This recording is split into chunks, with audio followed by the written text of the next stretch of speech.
क्या सच में भूत प्रेत होते हैं?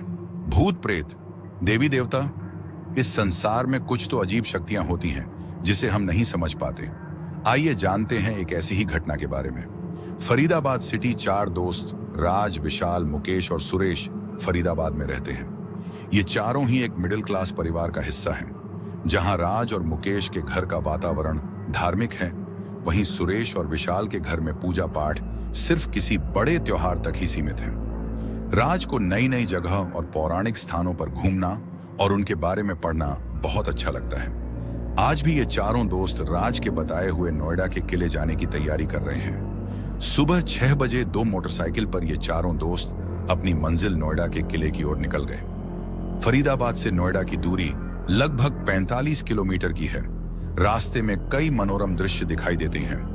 किले से कुछ पहले हजरत पीर बाबा की दरगाह है, जिसकी इस क्षेत्र में बहुत मान्यता है। जितना मनोरम यहाँ का नजारा दिन में होता है, उतना ही ये रास्ता रात में वीरान और सुनसान हो जाता है। किला एक ऊंची पहाड़ी पर है, जहां जाने के लिए ऊबड़ खाबड़ पथरीले रास्तों की 3-4 पगडंडियां हैं। वैसे तो चढ़ाई थोड़ी कठिन है, पर ये चारों नौजवान मस्ती करते हुए आसानी से किले तक पहुंच जाते हैं। किले को देखकर जहां एक ओर राज का चेहरा खिल जाता है, वहीं विशाल और सुरेश के लिए ये पत्थरों के पुराने खंडहर के अलावा कुछ भी नहीं।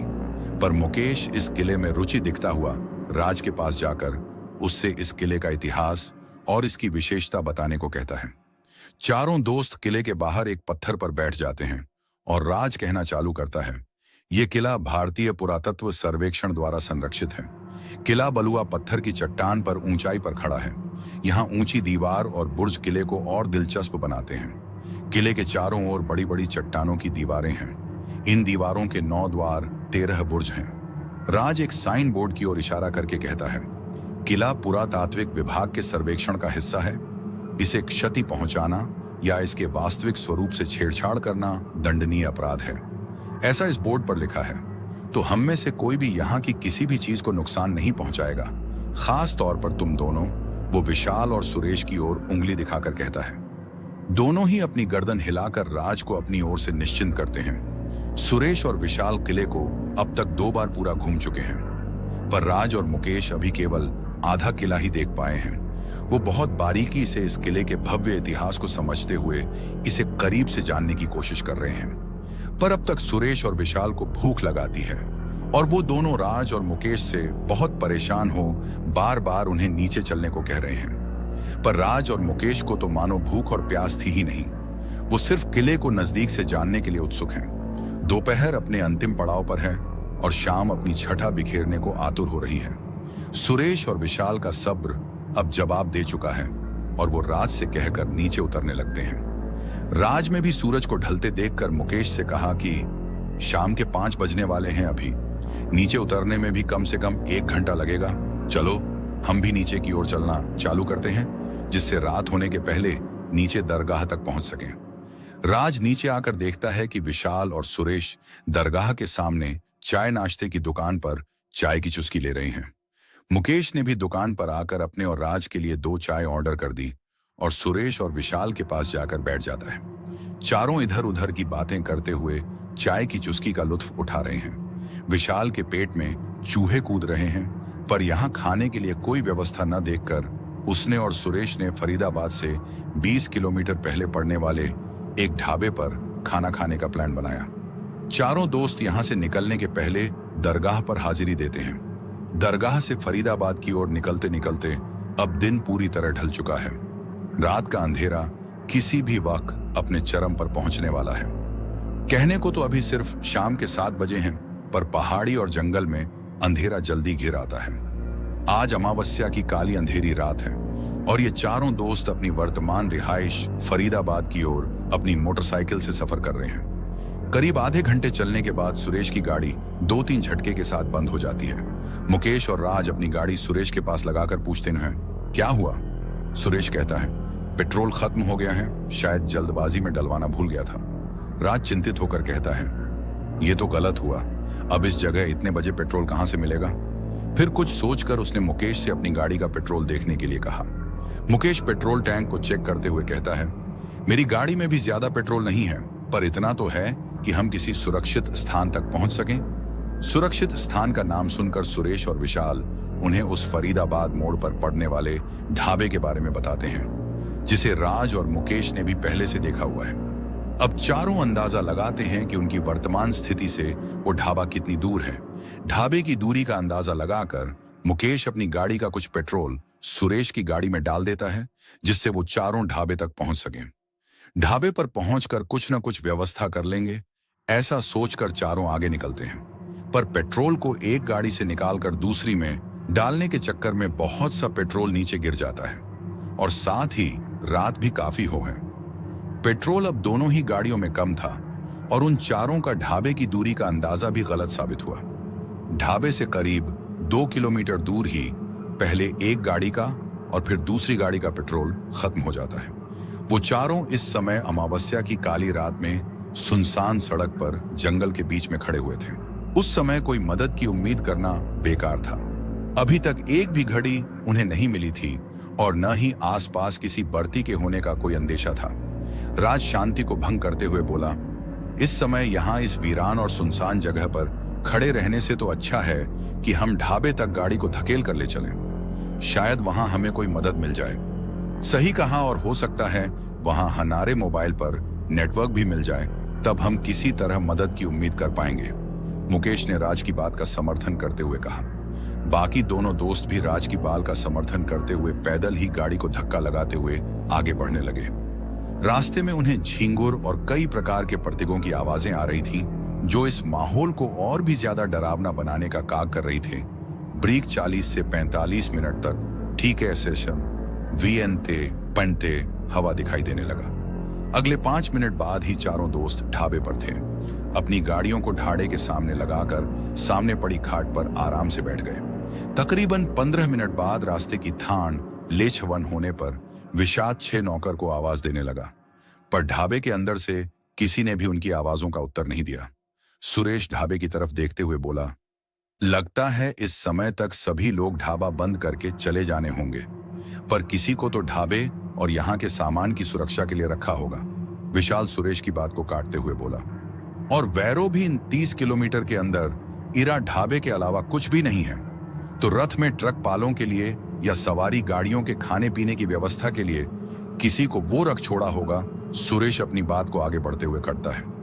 राज और मुकेश भी अब तक उठकर खड़े हो MPH थी वी आइन बनन गतम होवर छे जे गाल पास देखने लगते हैं कि शायद कोई नौकर हो जो शायद सो रहा हो, पर काफी देर तक देखने के बाद भी उन्हें वहीं कोई नजर नहीं आता। सुरेश और मुकेश ढाबे के रराई घर की तरफ जाते हैं और धाने जे तियाए सामान वी आड़ने नाते हैं। मुकेश तेज आवाज में कहता है, भाइयों यहाँ कोई नौकर तो नहीं है, पर हमारी पेट पूजा के लिए सब्जी आटा मसाले और बाकी सभी कुछ मौजूद है।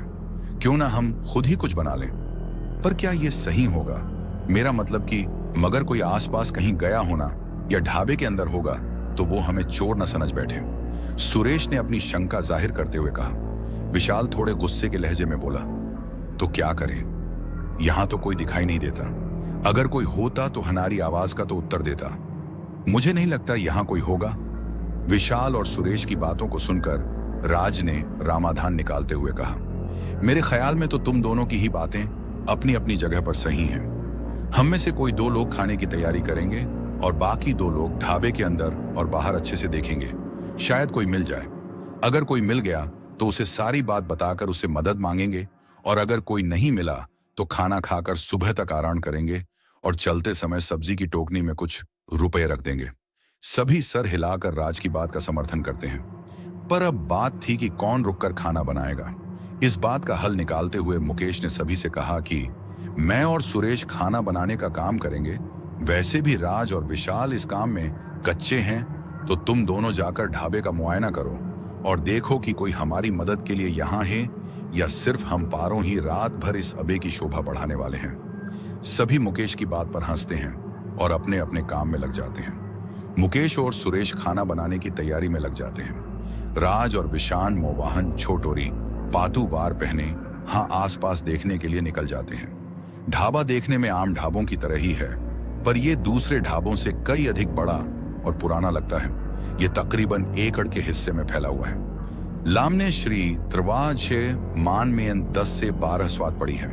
बरामदे पर 12 से 15 जोड़ी कुर्सी टेबल लगे हुए हैं। ढाबे के वीरान और सुनसान जगह होने पर भी यह किसी जंगली जानवर की आवाज तक एंटी है। सौर एंड हीबा ओल आने से हॉटन रहा है। चारों तरफ अच्छे से देखने के बाद राज और सुरेश ढाबे के अंदर बरने कमरों को देखने का फैसला करते हैं। एक एक करके सारे कन्नरों को वारीनो सिदेहने ते 114 ओएल दन बटर ए ले आकर ठिठक जाते हैं, क्योंकि इस कमरे के अंदर से कुछ उजाला दरवाजे के नीचे से बाहर आता दिख रहा था। दरवाजे से ही अगरबत्ती और कपूर की खुशबू को आसानी से सूंघा जा सकता था। राज और सुरेश दरवाजे को धक्का देकर खोलने की कोशिश करते हैं, पर दरवाजा नहीं खुलता। तब सुरेश अपने मोबाइल के टॉर्च की रोशनी दरवाजे पर डालता है। दरवाजे को देखकर दोनों ही आश्चर्य में पड़ जाते हैं। दरवाजे की कुंही बाहर से लगी हुई है और देखने पर ऐसा लग रहा है जैसे इस दरवाजे को कई सालों से किसी ने नहीं खोला होगा, क्योंकि दरवाजे की कुंडी पर दीमक अपना घर बनाए हुए है। चारों तरफ मकड़ी के जाले इस तरह से लगे हैं मानो उन्हें पता है कि इस जगह से कोई भी उन्हें अलग नहीं करेगा। पूरा दरवाजा काले रंग का है और उसका ऊपरी भाग चौखट लाल रंग की है। दरवाजे पर 2 नागों की आकृति बनी हुई है, जिसमें एक नाग का शरीर दरवाजे के एक पलड़े पर है और साथ वाले नाग को घेरते हुए उसका मुंह दरवाजे के दूसरे पलड़े पर है। ऐसे ही दूसरा नाग का भी धड़ दूसरे पलड़े पर और मुंह पहले पलड़े पर है। दरवाजे पर संस्कृत में पीले रंग शायद हल्दी से कुछ लिखा हुआ है। अयम सविकल्प का समाधि। चौखट के ऊपर भी जहां कुंडी लगी है वहां लिखा है अहम शयन। सुरेश उस दरवाजे को खोलने की कोशिश करता है। राज उसे रोकता है, पर सुरेश की जिद और खुद के जिज्ञासु मन की वजह से राज मान जाता है। अब दोनों ही जिज्ञासा बस अंदर देखने के लिए दरवाजा खोलते हैं। अंदर का दृश्य दिखाकर राज एक हाथ से सुरेश को आगे बढ़ने से रोकता है। कमरे के अंदर सिंदूर और हल्दी से एक अजीब सा चौक बना हुआ है। चौक के चारों ओर कुछ कुछ अंतराल से नींबू रखे हुए हैं। पास ही धूप और अगरबत्ती जल रही है। एक बड़ दीपक उस पीक के बीचों बीच जल रहा है। देखने से ऐसा लग रहा है कि यह सारा उपक्रम किसी तंत्र क्रिया के प्रयोग के लिए किया गया है। परिरा दरवाजे को देखकर तो ऐसा नहीं लगता कि कोई सालों से यहाँ आया होगा, और न ही इस कमरे में कोई दूसरा दरवाजा या खिड़की है। कमरे में एक बड़ी लोहे की आदमकद पेटी रखी है, जिस पर सिंदूर से AUM का चिन्ह बना हुआ है। पूरे कमरे में बहुत ही ठंडी हवा चल रही है, जिससे राज और सुरेश के दांत इजने लागरने हैं। पर आश्चर्य है, कहीं कोई खिड़की नहीं है और यह कमरा भी मुख्य दरवाजे से बहुत अंदर है। और वैसे बाहर भी इतनी ठंड नहीं है। राज को कमरे का माहौल राही नहीं लगता। वो सुरेश से कुछ कहता, इससे पहले ही अचानक वहां जल रहा दीपक एकाएक फफक कर बढ़ा गया और अगरबत्ती की खुशबू की जगह अजीब सी सड़न जैसी गंध पूरे कमरे में फैलने लगी।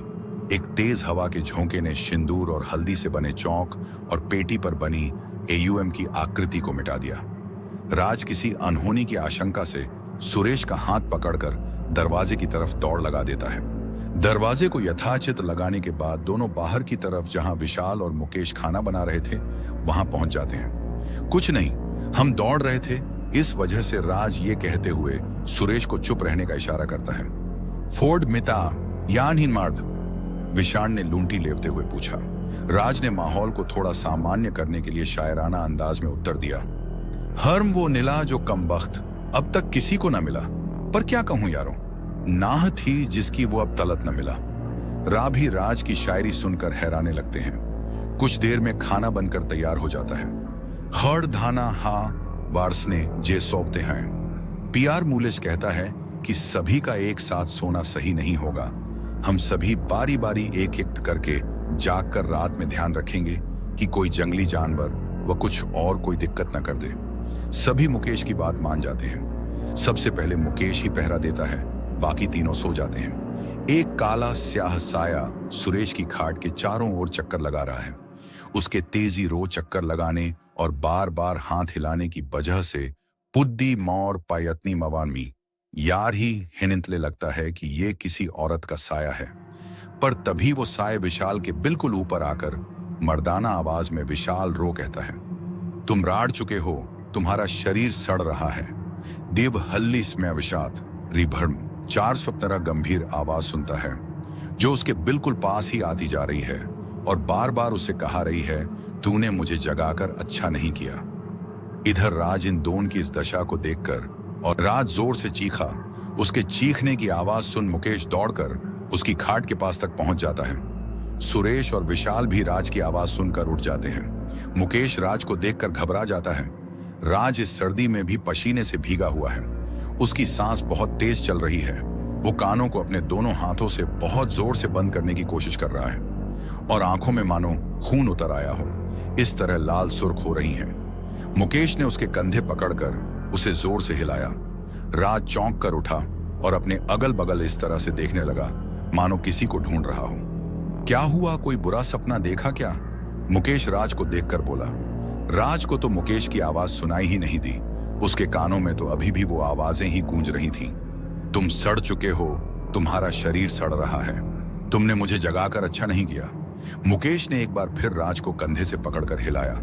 राज ने एक नजर मुकेश पर डाली और फिर दौड़ता हुआ सुरेश और विशाल की ओर लपका, पर 2 कदम चलकर ही धड़ाम से 2 खारों के बीच गिर गया। वो बार बार खड़े होने की कोशिश कर रहा है, पर जैसे उसके पैरों ने जवाब दे दिया हो। इधर सुरेश और विशाल की हालत भी कमोवेश वैसी ही थी जैसी राज की थी। वो दोनों अपनी खाट पर बैठे हुए हैं और ऊपर की तरफ देखकर कांप रहे हैं। उनके पीले पड़े चेहरे इस बात की गवाही दे रहे हैं कि वो किसी भयानक चीज को देखकर डर रही हैं। मुकेश इन तीनों की ये हालात देखकर अंदर तक हिल गया, पर फिर भी उसने हिम्मत से काम लेते हुए राज को खाट पर लिटाया, फिर विशाल और सुरेश को भी लिटाया। मुकेश ने इन तीनों को इस तरह से लिटाया था कि उन तीनों की खाट एक दूसरे से बिल्कुल पास पास और मुकेश के एकदम सामने थी। राज जाग रहा था, पर अभी भी उसे सुरेश और विशाल के ऊपर वो काले साए मंडराते नजर आ रहे थे। ठीक ऐसे ही सुरेश और विशाल भी जागते हुए उन स्याह सायों को अपने ऊपर लटकते हुए मंडराते देख रहे थे। मुकेश भी मंत्रमुग्ध सा इन तीनों को सिर्फ देखे ही जा रहा था। तभी अचानक उसे ऐसा लगा जैसे किसी ने उसे जगाया हो। वो इन तीनों के सर के पास एक खाट पर आसन लगाकर बैठ जाता है और जोर जोर से हनुमान चालीसा का पाठ करने लगता है। कुछ समय बाद मुकेश आंखें खोलता है और माहौल को बहुत ही सुखद पता है। अब उसका सर भारी नहीं हो रहा था। वहां फैली उस दुर्गंध की जगह खुशबूदार मंद मंद हवा बह रही थी। मुकेश खाट पर लेटकर आसमान की ओर देखने लगा और सोचने लगा कि आज बहुत दिनों बाद खुले आसमान के नीचे लेटकर तारों को टिमटिमाते हुए देखने का मौका मिला। बहुत देर बाद उन तीनों को बिना उठाए मुकेश अपनी खाट से उठा और उसने राज के बैग से सिगरेट का पैकेट निकालकर उसमें से एक सिगरेट निकाल ली। राज और वो दिन में एक आध बार सिगरेट पी लिया करते हैं। पहले तो सिगरेट उसने मेडिकल कॉलेज में सीनियर के जोर देने पर पी थी, पर फिर धीरे धीरे ये जोर कब शौक बन गया पता ही नहीं चला। अब भी मुकेश केवल जब राज के साथ होता है तभी एक आध सिगरेट पी लिया करता है। मुकेश सिगरेट को सुलगाकर उसे होंठों में दबा टहलने लगा। वो एक के बाद एक कई बड़े कश लगाकर सड़क की ओर देख रहा था। सड़क इस समय भी किसी विधवा की मांग की तरह सुनी ही थी। माहौल मालबोरो क्लोव सिगरेट की लौंग जैसी मादक खुशबू से भर गया। तभी मुकेश को किसी गाड़ी के आने की आवाज आई। वो एक मालवाहक ट्राला था जो तेजी से वहां से गुजर गया। कल रात से पहली बार उसने किसी गाड़ी को उस सड़क से निकलते हुए देखा था। मुकेश ने एक नजर अपने बाईं हाथ की कलाई पर पहनी घड़ी पर मारी। उसके कांटे अभी सुबह के 5 बजने का संकेत दे रहे हैं। मुकेश ने सोचा अब तीनों को उठा देना चाहिए और जल्द से जल्द यहां से निकलने का प्रबंध करना चाहिए। यही सोचकर वो उन तीनों को जगाने खाट के पास जाता है। राज, सुरेश और विशाल भी अब तक जाग चुके थे क्योंकि गाड़ी की आवाज ने उन्हें पहले ही उठा दिया था। पर यहां से निकलने में सबसे बड़ी परेशानी पेट्रोल की थी, क्योंकि कल रात उनकी दोनों गाड़ियों का पेट्रोल खत्म हो चुका था। पर यहां और देर रुकना चारों को ही अच्छा नहीं लग रहा था। तब चारों ने रात की तरह ही जब तक पेट्रोल पंप नहीं मिल जाता तब तक गाड़ी को धक्का लगाकर चलने का सोचा और अपने वादे के मुताबिक सब्जी की टोकनी में कुछ रुपए रखकर वो गाड़ी की ओर चल पड़े। गाड़ी को सीधा करते समय सुरेश ने पेट्रोल की आवाज सुनी। उसने कौतूहलवश पेट्रोल टैंक को खोलकर देखा तो वो पेट्रोल से भरा हुआ था। उसने प्रश्नवाचक निगाह से मुकेश को देखा तो मुकेश का भी यही हाल था। उसकी गाड़ी का टैंक भी पेट्रोल से भरा हुआ था, पर उनमें से कोई किसी से कुछ नहीं बोला। मुकेश ने इग्निशन में चाबी लगाई और हमेशा की तरह गाड़ी हाफ किक में ही डरर डरर की आवाज के साथ चालू हो गई। वो चारों गाड़ी उठाकर वहां से निकल गए। अपने रूम पर पहुंचकर सब फ्रेश हुए और अपने अपने काम में लग गए। मुकेश क्योंकि रात भर सो नहीं पाया था तो उसने कुछ नाश्ता करके सोने का सोचा। बाकी सब भी नाश्ता करके अपने आज के निर्धारित काम में लग गए। चारों में एक चीज समान थी, अभी तक किसी ने भी रात की किसी घटना के बारे में एक दूसरे से कोई बात नहीं की थी। शाम के करीब 4 बज रहे थे जब मुकेश उठा।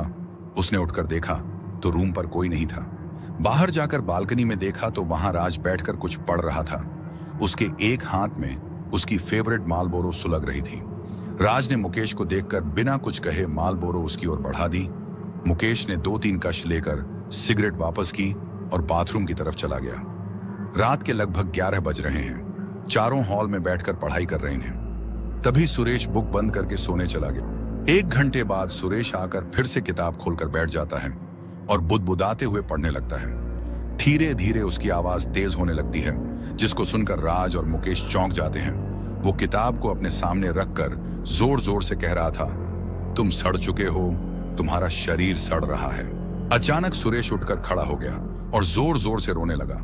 उसका रोना बहुत ही भयानक है, मानो बहुत से चमगादड़ एक साथ आवाज कर रहे हों। अब तक राज और मुकेश दोनों ही अपनी जगह से 1 इंच भी नहीं हिले थे।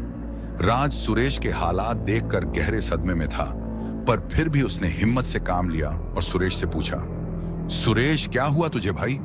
सुरेश उसी नौ भयानक आवाज में रोता रहा। राज की बात का उस पर कोई असर नहीं पड़ा। राज ने एक बार फिर सुरेश से वही प्रश्न फिर से दोहराया। इस बार सुरेश का रुदन बंद हो गया। उसने घूर कर राज की तरफ देखा और खरखराहट से भरी हुई आवाज के साथ बोला, तू देख नहीं रहा है? तुझे मैं सुरेश दिखाई देता हूं? राज उसकी बात सुनकर शांत नहीं हुआ। वो फिर बोला, तुम कौन हो और यहां कैसे आए? राज की बात सुनकर उसने कुछ नहीं कहा, बस राज को घूरता रहा। राज ने फिर पूछ, यहां क्यों आए हो? क्या नाम है तुम्हारा? सुरेश राज की बात का कोई जवाब दिए बिना रूम में चहलकदमी करने लगा। उसके चलने से पायल की आवाज आ रही है। चलते समय हाथ हिलने से छुड़ियों की आवाज भी आ रही है। राज और मुकेश समझ नहीं पा रहे थे ये है कौन है जो चूड़ी और पायल पहने हैं, पर बोलने की आवाज मर्दों जैसी है।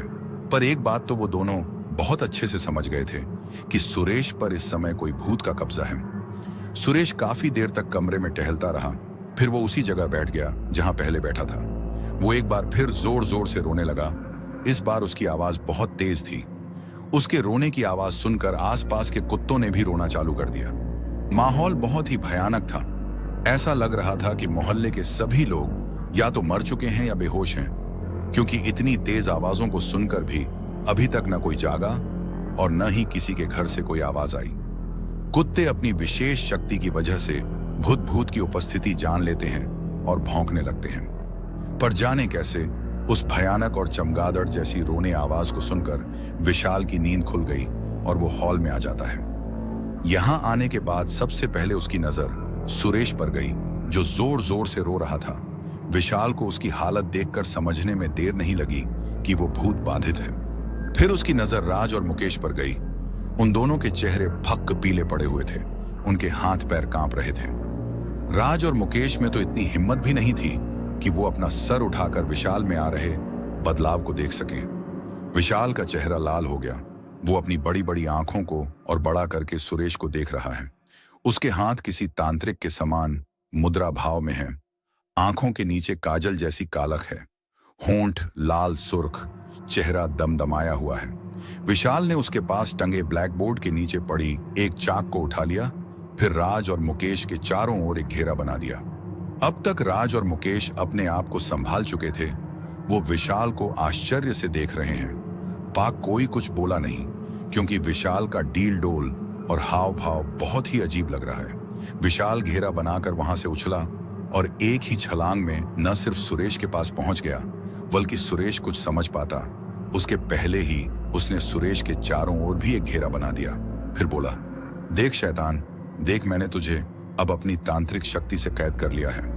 अब तू या तो इस लड़के को छोड़ दे या मैं तुझे हमेशा के लिए काले तिलिस्म में कैद कर दूं। तू बता, तुझे क्या मंजूर है? सुरेश सहमा हुआ। उस घेरे में कैद है। अपनी वास्तविक परिस्थिति को देखकर उसी चमगादड़ जैसी आवाज में बोला, तू मुझे कुछ देर तक बांध कर जरूर रख सकता है, पर तू मेरा कुछ भी बिगाड़ नहीं सकता। विशाल को सुरेश की यह बात सुनकर बहुत गुस्सा आ गया और वो आसमान की ओर दोनों हाथ उठाकर कुछ मंत्र पढ़ते हुए सुरेश के सर पर अपना हाथ रख देता है। धीरे धीरे मंत्रों की आवाज तेज होने लगती है। इसके साथ साथ सुरेश की छटपटाहट भी बढ़ जाती है। फिर सुरेश बेहोश होकर घेरे में ही गिर जाता है। विशाल सुरेश को उसी हालत में छोड़कर राज और मुकेश को देखते हुए कहता है, शैतान कुछ समय काल के लिए गया है, पर वो फिर वापस आएगा। जैसे तुमने मुझे जगाया है, वैसे ही तुम लोगों ने अपनी गलती से इसे भी जगा दिया है। अब ये इतनी आसानी से तुम लोगों को नहीं छोड़ेगा। राज और मुकेश सुरेश को और विशाल को देख रहे हैं, पर समझ नहीं पा रहे हैं कि सुरेश के अंदर का शैतान कौन था और विशाल के अंदर जो शक्ति है वो उनके लिए सही है या नहीं। राज और मुकेश सुरेश को और विशाल को देख रहे हैं, पर समझ नहीं पा रहे हैं कि सुरेश के अंदर का शैतान कौन था और विशाल के अंदर जो शक्ति है वो उनके लिए सही है या नहीं।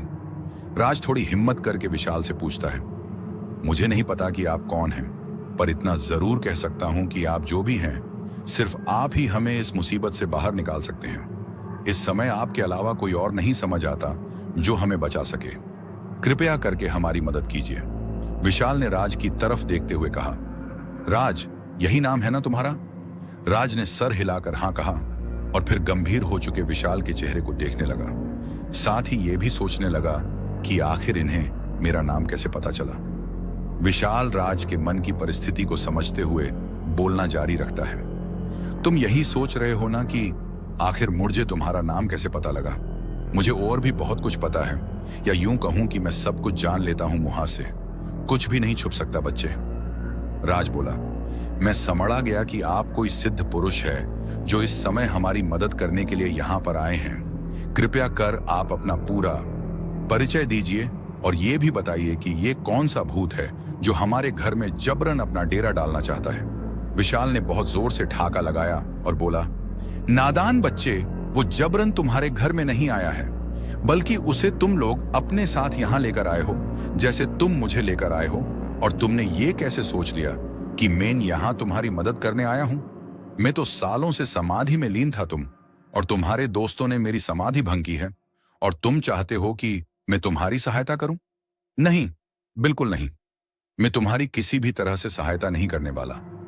ये मुसीबत तुम लोगों ने अपने गले बांधी है, तो अब तुम खुद ही इससे निपटो। राज विशाल की बातों को सुनकर अपने दोनों हाथ जोड़ते हुए बोला, आप ऐसा नहीं कर सकते। अभी कुछ देर पहले ही हमने देखा कि आपने उस दुष्ट शैतान से हमें बचाया, और अब आप खुद ही हमें उसके चंगुल में मरते हुए कैसे देख सकते हैं? प्लीज हमारी मदद कीजिए। राज की बातों का असर विशाल के चेहरे पर साफ देखा जा सकता था। विशाल गंभीर और वजनदार आवाज में बोला, इससे पहले कि हम इस भूत को उसकी सही जगह पर भेजें, हमें यह जानना होगा कि यह भूत कौन है और यहां कैसे आया। साथ ही हमें यह भी जानना होगा कि यह आखिर भूत बना तो बना कैसे। राज और मुकेश विशाल की बात से सहमत दिखे और ध्यान से आगे की बातों को सुनने लगे। विशाल के अंदर की शक्ति ने अपनी बात जारी रखते हुए कहा, उस भूत के बारे में सब कुछ जानने के लिए हमें एक और भूत का सहारा लेना होगा, क्योंकि भूत ही भूत के बारे में हमें बता सकता है। और अच्छी बात यह है कि इतने सालों तक दुनिया से दूर रहने के बावजूद आज भी कुछ भूत हैं जो मेरे आह्वान पर अपने आप हम तक आकर हमारी मदद कर सकते हैं। ये तो बहुत अच्छी बात है। उसके बारे में जानकारी मिलने के बाद उसका खात्मा आसान हो जाएगा, तो देर किस बात की है? जल्दी से आप अपने भूत को बुलाओ। राज बहुत उत्साहित होकर एक ही सांस में बोलता गया। राज की बात को सुनकर विशाल उसी गंभीर आवाज में बोला, ये जितना सरल तुम्हें लगता है उतना सरल नहीं है, क्योंकि हमें नहीं पता कि जो भूत हमारे बुलाने पर आएगा वो अपने ही जैसे किसी भूत के खात्मे के लिए हमारा साथ देगा या नहीं। और बात भी तुम्हें ही करनी होगी, क्योंकि मेरी कही हर बात को उस भूत को मानना ही होगा, और मैं ये काम उससे बिना उसकी मर्जी के नहीं करवाना चाहता। और ये भी हो सकता है कि सुरेश के अंदर का भूत अभी भी यहीं कहीं मौजूद हो और वो किसी और भूत को हमारे पास आने ही न दे। तो जब तक तुम उससे बात करोगे, मैं इस बात का ध्यान दूंगा कि भूत सुरेश को कोई नुकसान न पहुंचा पाए। विशाल की बात सुनकर राज और मुकेश का चेहरा, जो अभी थोड़ी देर पहले उत्साह से चमक उठा था, फिर से मुरझा गया। वो दोनों एक दूसरे को देखकर विशाल की ओर देखने लगे। विशाल को मानो इनके चेहरे के भाव से कोई लेना देना ही ना हो। वो उसी तरह बोलता रहा, पर कुछ भी हो, हमें ये करना होगा, नहीं तो वो इस बार हमें संभलने का कोई मौका नहीं देगा और हो सकता है कि तुम सुरेश को हमेशा के लिए खो दो। राज विशाल की बात को बीच में ही काट कर बोल पड़ा, नहीं, कुछ भी हो जाए, हम सुरेश को नहीं खोना चाहते। आप भूत को बुलाइए, हम किसी भी तरीके से उस भूत को इस काम के लिए मना लेंगे। विशाल कमरे में दक्षिण दिशा की ओर मुंह करके बैठ गया और आंख बंद करके भूत बुलाने के लिए मंत्र पढ़ने लगा। इस समय विशाल का चेहरा लगातार कठोर होता जा रहा है। उसकी आवाज तेज और तेज बहुत तेज हो गई। विशाल के पूरे शरीर में बिजली दौड़ रही है। अब वो आंख खोलकर दक्षिण दिशा की ओर हाथ के इशारे से किसी को बुला रहा है और उसी पल कमरा एक अजीब सी गंध से भर गया, मानो बहुत से जानवरों का सड़ा हुआ गोश्त इस कमरे में रखा हो। लाइट अपने आप ही बंद चालू होने लगी। राज और मुकेश को अपना शरीर बहुत भारी लगने लगा और फिर सब विशाल जगह पर खड़ा हो गया और अपने सामने की तरफ इशारा करके उसने ये बताने की कोशिश की, जिसे बुलाया था वो आ चुका है। राज और मुकेश विशाल की बताई दिशा में देखते हैं। वहां उन्हें बेहद काली कमरे के फर्श से 1 फीट ऊपर उड़ती हुई सी एक परछाई नजर आती है। दोनों उसे देखकर सहम जाते हैं, क्योंकि उस परछाई का रुख इस समय इन दोनों दोस्तों की तरफ ही है। तब राज थोड़ी हिम्मत करके उस परछाई से पूछता है, कौन हो तुम? अपना नाम बताओ। राज की बात सुनकर वो भूत बहुत जोर जोर से हंसने लगा और बोला, तुमने मुझे यहां मेरी जानकारी लेने बुलाया है या कोई और काम भी है? अगर सिर्फ मेरे बारे में ही जानना था तो इतनी मेहनत क्यों की? इनसे, विशाल की तरफ इशारा करके, पूछ लेते, इन्हें तो मेरे बारे में सब पता है। राज को मानो अपनी गलती का एहसास हुआ।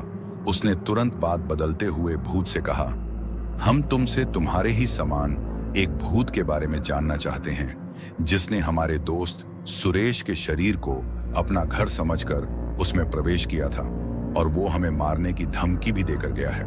वो भूत हम सब की जान लेना चाहता है। उस भूत से छुटकारा पाने के लिए हमें उसके बारे में जानना है। काली परछाई वाला भूत उसी तरह ठहाके लगाता हुआ बोला, हाँ हाँ हाँ हाँ, तुम या तो मूर्ख हो या मुझे मूर्ख समझ रहे हो। एक भूत से उसकी ही बिरादरी के भूत के खात्मे का सामान बनने के लिए कह रहे हो। तुम्हें पता है, अगर, विशाल की तरफ इशारा करके, ये यहां नहीं होते तो अब तक तुम सबका कीमा बनाकर चमगादड़ों को परोस दिया होता। राज अब तक की भूत की वार्ता से ये तो समझ गया था कि भूत विशाल के अंदर की शक्ति का सम्मान करता है या डरता है, तो उसने एक आखिरी कोशिश के पहले कुछ देर विशाल को देखा और फिर कहा, तो तुम ये काम नहीं करोगे, पर हमें तो, विशाल की तरफ इशारा करके। इन्होंने वादा किया था कि उनका बुलाया भूत हमारी हर बात को उनकी खुद की बात समझकर मानेगा और हर संभव हमारी मदद करेगा। लगता है ये गलत थे। तुम जा सकते हो। अब ये बात सच हो गई कि तुम इनका सम्मान नहीं करते हो। भूतराज की बात को सुनकर बेचैन होकर बोला, ऐसा कभी नहीं हो सकता। मैं कभी तांत्रिक भैरवनाथ की बात को मानने से इनकार नहीं कर सकता। तांत्रिक भैरवनाथ के गुस्से से मुझे इस संसार में कोई नहीं बचा सकता। मैं तुम्हारा काम करूंगा, पर मैं ये जानने के लिए भी बेचैन हूं कि तांत्रिक भैरवनाथ क्या सिर्फ एक भूत के लिए 1000 साल की समाधि को तोड़ने को मजबूर हो गए? आखिर देखते हैं वो कौन भूत है जिसके लिए इन्हें फिर से एक बार इस संसार में आना पड़ा। आज की कहानी यही रोकाते हैं। नेक्स्ट पार्ट के लिए हमसे जुड़े रहें और ऐसी ही मजेदार हॉरर स्टोरी आपके लिए हम लाते रहेंगे।